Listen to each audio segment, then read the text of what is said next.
po ng mga post ko sa social media, kahit na napakaganda po yung mga accomplishment ko, achievements po na ipopost ko po sa social media.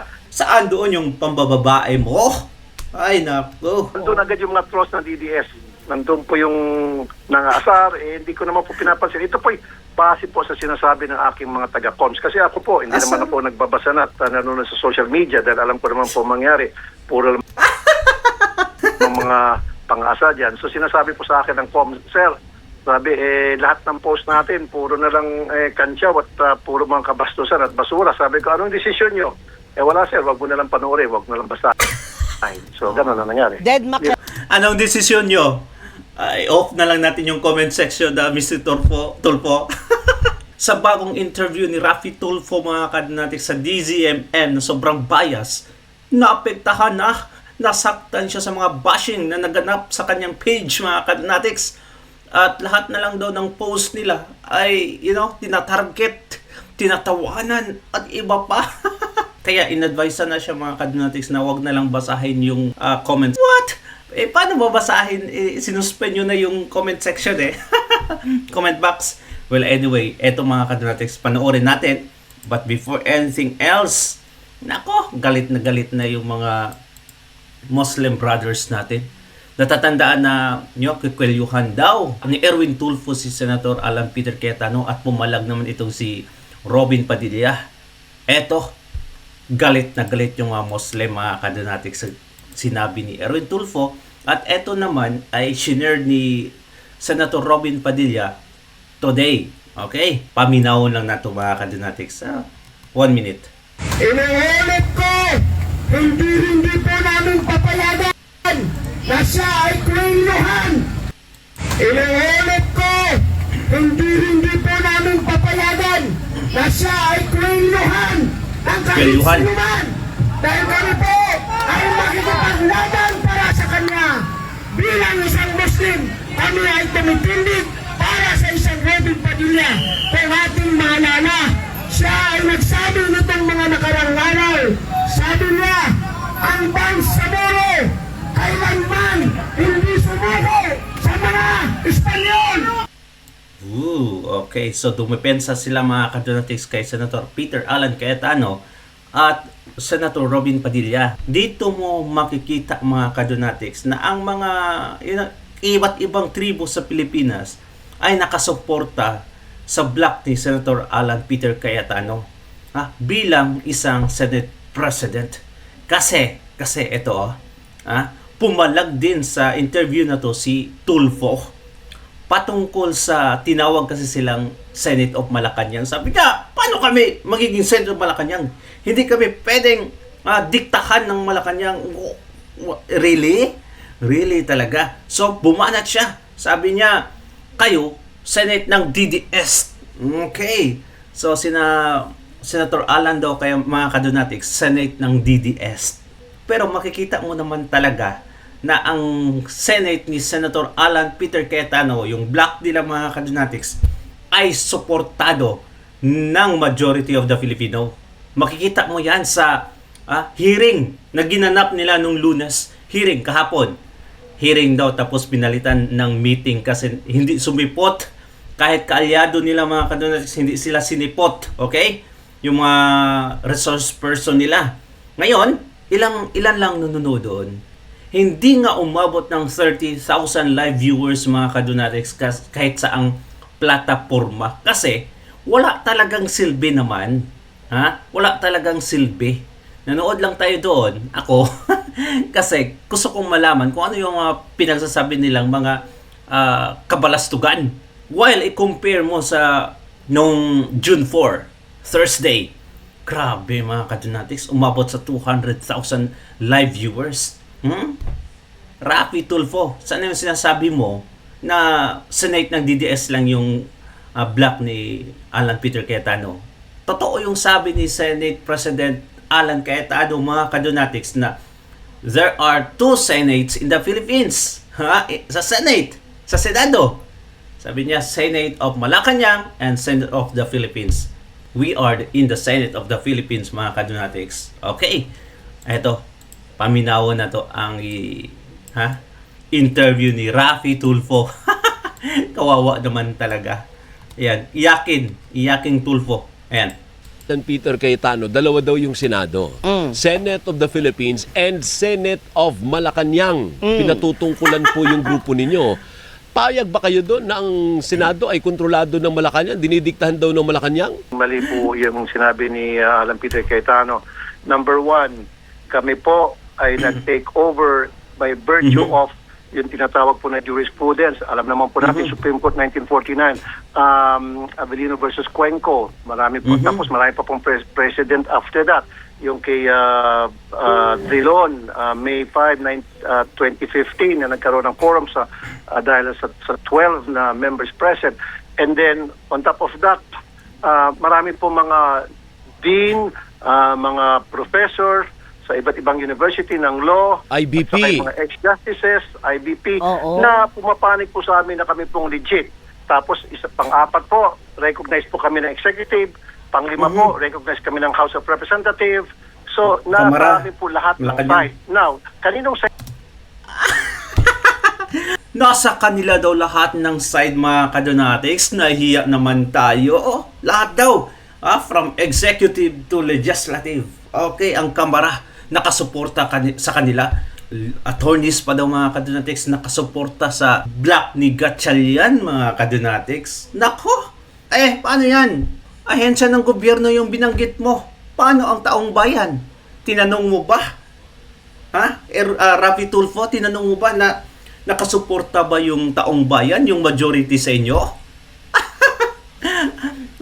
You are there, okay? Not to serve the government, but to serve the people. So, kung ano man ang mangyayari, dapat makikinig kayo sa taong bayan.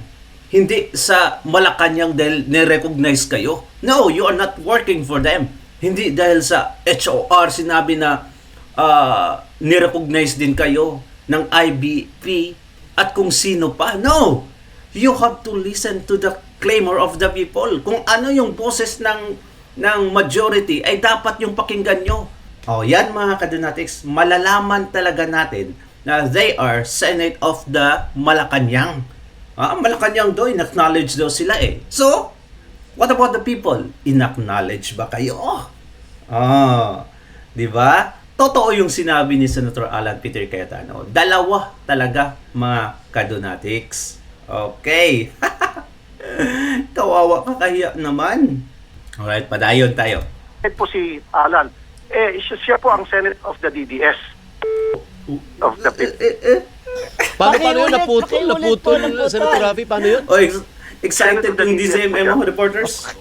So kung akusasyon niya. Senado po sila ng DDS. Kami po ang tunay na Senado ng Republika ng Pilipinas. Ayan. No. Kakahiya naman. In-acknowledge lang kayo ng dalawang crocodile farm, Malacanang at HOR. Okay na kayo? What about the Filipino people? In-acknowledge ba kayo? Nope. Kung magsalita kayo, para sa taong bayan. Okay, para sa taong bayan palagi yung mga bukang bibig nila, mga kadonatics. Tapos, hindi kayo nakikinig sa boses namin. Mga bungok. So, kanya-kanya. Feeling ko naman hindi papayag si Tulfo, yung dalawang Tulfo, o di kaya si Gatchalian, na magpadikta sa sa gusto ng Malacanang. Ay, oo. Kasi ang Senado, bastion niya ng independence, partner. Hindi ba, Senator Rafi? Opo, tama po kayo dyan, Sir Alvin, Ma'am Doris. Never po talaga kami nagpadikta sa Malacanang. Never, at hindi po mangyari yan. Siguro sila po nagpapadikta sa DDS, kaya takot na takot sila kung lahat ng kilos nila. Depende kung ano po yung maniubra ng mga tools nila sa DDS. Doon po sila sumusunod. Yun po at ang kumukumpas sa kanila. Tingnan niyo po. Wait lang. Before natin ipadayon, mga kadonatics, ito galit na siya dito no? Parang naiirita na siya na eto nga, hindi sila nire-recognize, mga kadonatics. At eto, okay. 5 kaso, ang sinabi ng ombudsman, mga kadonatics, okay, patungkol kay Chis Escudero nung nasa majority block pa siya kina Senator Alan Peter Cayetano. Ngayon, sa bagong interview niya, anong sinabi niya? 3 doon ay na-dismiss na. After talaga lumipat siya, mga kadonatics, na-dismiss yung kaso niya. Asa na yung sinasabi mo, Rafi Tulfo, na hindi magpapadikta sa Malacanang? Nako! Parang kabaliktaran yung nangyayari mga kadonatics. Di ba? Napakawalang hiya nyo talaga. Case dismissed agad. Sobrang nakakahiya mga kadonatics. Ha? Lantaran ang ginagawa nila ngayon. Lahat po ng mga post ko sa social Ayan na. media, kahit na napakaganda po yung mga accomplishment ko, achievements po na ipopost ko po sa social media, Saan yung magaganda doon? Puros lang yun political optics, ha? Puros lang yun kaplastikan doon, Mr. Tulfo. Saan doon yung pambababae mo? Ay, naku. nandun agad yung mga trolls ng DDS. Nandun po yung nangasar, hindi ko naman po pinapansin. Ito po base po sa sinasabi ng aking mga taga-coms. Kasi ako po, hindi Asar? naman ako nagbabasa na at nanonood sa social media dahil alam ko naman po mangyari. Puro Naapektahan na nga mga kadonatics, ha? Hindi doon siya nagbabasa pero alam niya na puro hate. ng mga pang-asa dyan. So sinasabi po sa akin ng coms, Sir, sabi, lahat ng post natin, puro na lang kansyaw at puro mga kabastusan at basura. Sabi ko, anong desisyon nyo? Wala sir, wag mo na lang panoorin, wag mo na lang basta. So, ganun na nangyari. Dead Mac. Anong desisyon nyo? Ay, off na lang natin yung comment section na Mr. Tulfo. O sige, gawin nyo. Ayun mga kadonatics, lahat ngayon nang nasa minority block, I'm still calling them minority, itong grupo nila. Naka-off yung comment section. Mga FB page nila. Saan ba yung for the people? Asan na? Ang sa atin mga kadonatics, yung sa majority, lahat yun mga kadonatics, hindi suspended yung comment section. So anyone can comment there. Pero, hindi sila takot. Kasi nakikinig sila sa claymore ng taong bayan. Kung ano yung sentimento ng karamihan. What about you? You guys. Ganyan. Hindi lang yan sa minority mga kadonatics, pati yan sa mga pinklawan-dilawan na mga vloggers na kuno self-proclaimed analyst ng mga pinklawan at loyalista nga. Naka-off yung comment section nila. Kawawa naman. Else na lang. Dead Opo. Mac. Kasi mukhang may campaign laban sa inyo ang mga DDS na Bakit parang kamo? unfollow. Bakit ka mo? Unfollow yung mga Tulfo. I don't know kung anong reaksyon ni Senator Jack. Oo. Hindi lang po ako, pati si Erwin, pati lahat po kami na 11 talagang tinitira ngayon po ng DDS. Lahat po ng kumukontra doon sa side ng grupo ni Alan Peter, binabanata talaga kami. Alam niyo naman po yung troll siguro, di po ba? At hindi po ako galit sa mga troll Totoo po yan, from my heart. Hindi po ako Asar na asar ka nga. Hindi galit. Sobrang asar mo dito. Nako, wag kami plastika talaga. Well, anyway, mga kadonatics, trolls daw tayo. Trolls ba tayo ba talaga ang trolls? Kasi etong mga loyalista nga, pag mag-comment sila, mga pinklawan, halos lahat walang friends, or maybe some of them mga kadonatics nasa 20 friends lang yung mga friends sila sa Facebook. Ang iba naka-lock profile pa, tapos sasabihin tayo yung trolls. What the heck? Kabaliktaran talagang utak ng minority, di ba? Mga DDS yan, nakapaskil pa yung mukha nila, pati yung pamilya nila mga kadonatics, pero hindi tayo takot mag-comment. Kahit ka ako mga kadonatics, di ba? Paano nila masabi na trolls tayo? Ito na lang yung sinasabi nila mga trolls daw mga kadonatics, kasi hindi nila tanggap na binabatikos yung pinanggagawa nila. Hindi nila tanggap mga kadonatics na hindi na sila tanggap ng taong bayan. Kaya sinasabi nila trolls daw tayo. Paano tayo magiging trolls? Halos lahat galit sa inyo.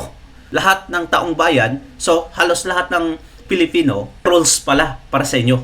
sa mga trolls. Unfollow. Dahil naghahanap buhay lamang po sila.